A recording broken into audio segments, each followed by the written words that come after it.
Now let me get right away to the first rule of success. The first rule of success is to have a vision. You see, if you don't have a vision of where you go, and if you don't have a goal where you go, you drift around and you never end up anywhere. It's like you can have the best ship in the world, you can have the best airplane in the world. If the pilot or the captain doesn't know where to go, it would just drift around. It would not end up anywhere, or most likely in the wrong place. My vision was totally different. I felt that I was born for something special, for something unique, for something big. So I was searching. Then one day I went to school. I remember I was 11 years old. And they showed a documentary about America. And there they showed in this documentary the huge skyscrapers, the high-rises, the huge bridges, the 6-lane freeways, the huge cars with the wings sticking out, and all of this stuff. And I said to myself, that's where I want to be. I don't want to be around here with these little farmhouses and these little buildings, and everything is old. I want to be in America. But now the question was just, how do you get to America? In those days, this was a very expensive trip. It's not like today. I read that and I said to myself, wow, this is the blueprint for my life. This is exactly what I want to do. I want to become a bodybuilding champion just like Reg Park. I want to get into movies just like Reg Park.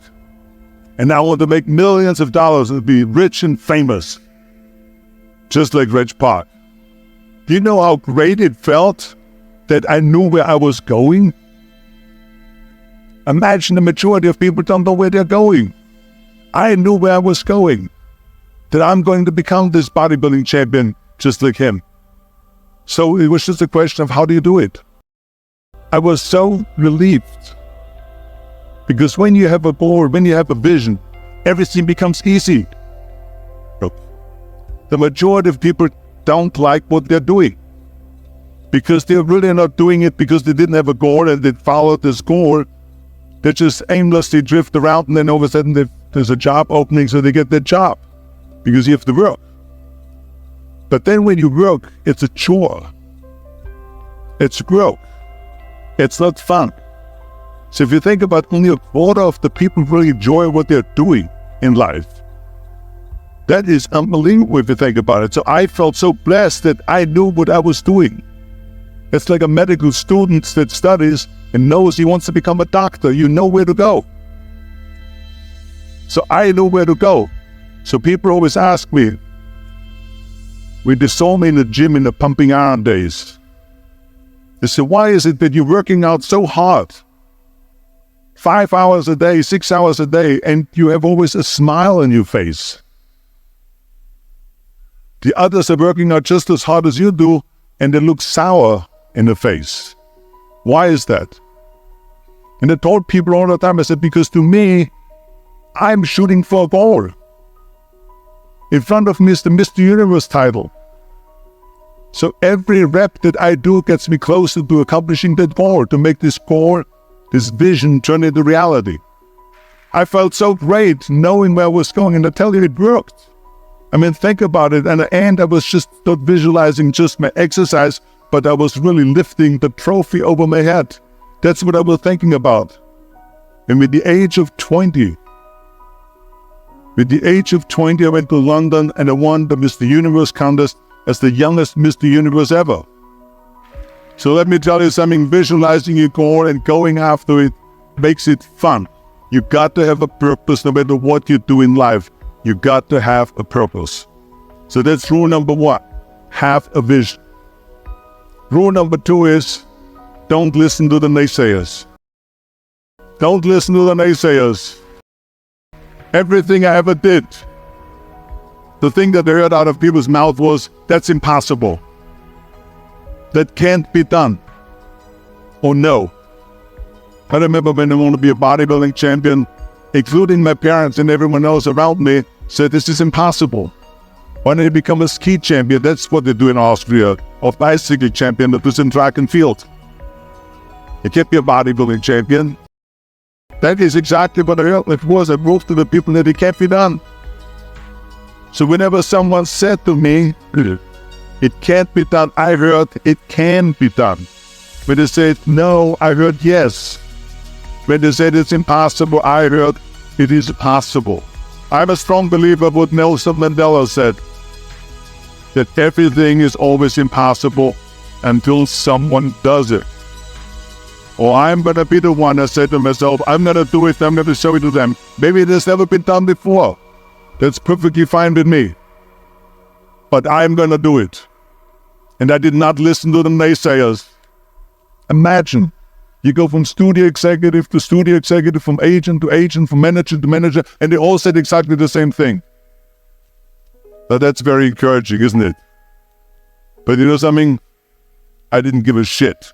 Because I believed that I can be a leading man. I believed that I could be another Clint Eastwood, or another Burt Reynolds, or another Warren Beatty, whatever those characters were, Charles Bronson and so on. I believed that I could be those people.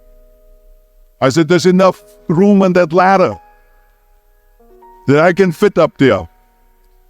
And I looked back again and learned from what I learned in sports. In my case, in bodybuilding. It's all about the hard work that you put in. I said to myself, in bodybuilding, I worked out 5-6 hours a day. I'm going to do the same thing now for acting. And of course, I went to college to study English. I studied voice, accent removal, acting classes, and all of this stuff. All day long, I worked and I worked and I worked. So this is why I say don't listen to the naysayers. And the next thing, the third point that I'm going to make to you is, before we sit down with Jürgen and talk about the rest of the three, is work your ass off. There is no magic pill. There is no magic out there. You cannot get around. You have to work and work and work. I can tell you, I've watched today for half an hour Jürgen and his wife that put on this show, this great event here. They work their ass off to put this together. All year long they work and they work and they work. This does not come together by itself. And it drives me crazy when people say that they don't have enough time to go to the gym for 45 minutes a day and work out. Or to do something for 45 minutes to an hour a day to improve. If it is physically improve, or if it is mentally to improve. Imagine you read 1 hour a day about history. How much you will learn after 365 hours in 1 year. Think about if you study about the history of musicians, of composers, how much you would know. Imagine if you would work on a business, and some business that you want to develop every day for an hour. Imagine how further along you will go and get. So it drives me nuts because when people say they don't have the time, we have 24 hours a day. We sleep 6 hours a day, so that gives you still 18 hours. So we have 18 hours a day. The average person works around 8 to 10 hours. So let's assume it's 10 hours, so we have 8 hours left. Then you travel around an hour a day, maybe 2 hours a day. So now you have still 6 hours left. So what do you do with these 6 hours? What do you do with these 6 hours? Then we eat a little bit, then we schmooze a little bit, talk a little bit to people and all that stuff. But you can see how much time is available if you organize your day. So you got to work hard. I became very friendly with Muhammad Ali in the 70s. And Muhammad Ali worked his butt off. And I saw it firsthand. And I remember that there was a sports writer that was there in the gym when he was working out and he was doing sit-ups. And they asked him, how many sit-ups do you do? And he said, I don't start counting until it hurts. Now think about that. He doesn't start counting his sit-ups until he feels pain. That's when he starts counting. That is working hard.